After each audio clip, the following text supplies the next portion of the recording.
Assalamualaikum warahmatullahi wabarakatuh. Perkenalkan, nama aku Syahira Putri Skipa dari S1 Keperawatan tingkat 1 dengan NIM 241FK 07013. Saya di sini untuk memenuhi tugas falsafah tentang tokoh perawatan. Di sini saya mengambil tokoh perawatan yang bernama Faye Glenn Abdullah. Faye Glenn Abdullah adalah seorang ahli teori keperawatan, perawat militer, dan pemimpin penelitian keperawatan yang terkenal yang mengembangkan 21 Nursing Problem. Ia lahir pada tanggal 13 Maret 1919. Ibunya berasal dari Skotlandia, sedangkan ayahnya keturunan dari Aljazair. Saat memasuki sekolah menengah atas, dia pindah ke New Jersey. Lalu, setelah bertahun-tahun kemudian, terjadinya peledakan pesawat udara, tepatnya pada tanggal 6 Mei 1937, yang menyebabkan banyaknya orang yang meninggal. Dari situ, beliau bertekad untuk menjadi seorang perawat. Pada tahun 1945, menerima gelar BS atau Sarjana Sains. Pada tahun 1947, dia memperoleh gelar MA. Dia memperoleh sarjana IDD di Teacher College di Columbia University. Ia melayani selama 42 tahun di US Public Health Service pada tahun 1981. Ia menjabat sebagai Deputi Ahli Bedah Umum, Kepala Keperawatan, dan Department of Health and Human Service di Washington. Pada tahun 1993, beliau menjabat sebagai Dekan di newly formed Graduate School of Nursing, Uniform Service University of Health Science. Ia juga menerbitkan lebih dari 140 ilmiah terkait keperawatan, pendidikan untuk praktisi lanjutan keperawatan, administrasi keperawatan, dan riset keperawatan. Abdullah menyadari supaya ilmu keperawatan meraih status profesional penuh dengan otonomi, maka basis pengetahuan yang kuat menjadi sangat penting. Abdullah dan rekan-rekannya menyusun konsep 21 Nursing Problem untuk mendidik dan mengevaluasi para siswa. Tipologi 21 Nursing Problem pertama muncul di buku Translation Research Approaches to Nursing edisi tahun 1990 dan berdampak pada hasil yang luas untuk profesi tersebut. Ini adalah model Abdullah yang dikenal sebagai 21 Nursing Problem. Nomor 1. Mempertahankan kebersihan dan kenyamanan fisik yang baik dengan planning menggantikan pakaian sehari-hari, mandi setiap hari dan aman, dan menjaga pakaian.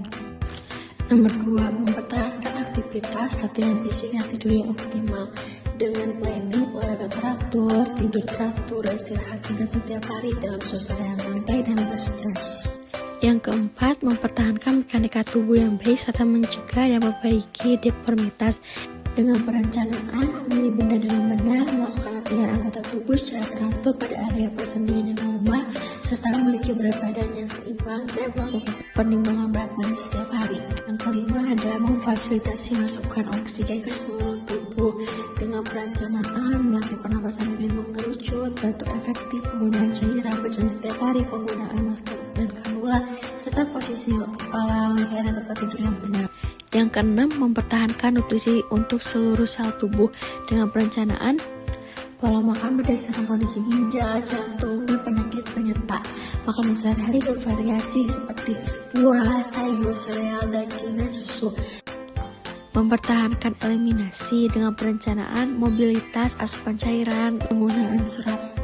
Yang kedelapan ada mempertahankan keseimbangan cairan dan elektrolit dengan perencanaan meriksa asupan dan keluar cairan, memantau tes kreatinin, elektrolit, dan kulit kering. Yang kesembilan, mengenali respon-respons psikologis tubuh terhadap kondisi penyakit patologis, fisiologis, dan kompensasi. Dengan perencanaan perhatian terhadap kondisi seperti sakit kepala, diare, masuk angin, dan penanggulangan kondisi tersebut dengan pengobatan medis dan non-medis mengingat keterbatasan. Yang ke-10, mempertahankan mekanisme dan fungsi regulasi dengan perencanaan, pemantauan berkelanjutan tanda-tanda vital seperti denyut pasien, tekanan darah, pernapasan dan suhu, dan kontrol saturasi oksigen. Yang ke-12 adalah mengidentifikasi dan menerima ekspresi perasaan dan reaksi positif dan negatif. Dengan perencanaan, berkomunikasi dengan benar dan memperhatikan keinginan dan percakapan pasien serta meningkatkan harapan hidup. 13. Mengidentifikasi dan menerima adanya hubungan timbal balik antara emosi dan penyakit organik dengan perencanaan, pelatihan untuk mengurangi kecemasan tentang penyakit dan gejalanya dan mengalihkan pikiran pasien dari keputusasaan dan pikiran negatif. Yang ke-14 adalah mempertahankan komunikasi verbal dan non-verbal dengan memperhatikan bahasa tubuh pasien saat wawancara dan berbicara serta memahami kondisi pasien saat ini. 15. Memfasilitasi perkembangan hubungan interpersonal yang produktif dengan perencanaan, mempertimbangkan pihak-pihak partisipasi pasien dalam rutinitas sehari-hari. 16. Memfasilitasi pencapaian tujuan spiritual personal yang progresif. 17. Menghasilkan atau mempertahankan hubungan yang terapeutik dengan perencanaan, komunikasi berkesinambungan antara perawat dan pasien, menjaga lingkungan terapeutik di samping lingkungan hidup, bukan hanya lingkungan terapeutik mutlak untuk kenyamanan pasien. 18. Memfasilitasi kesadaran diri sendiri sebagai individu yang memiliki kebutuhan fisik, emosi, dan perkembangan yang berbeda.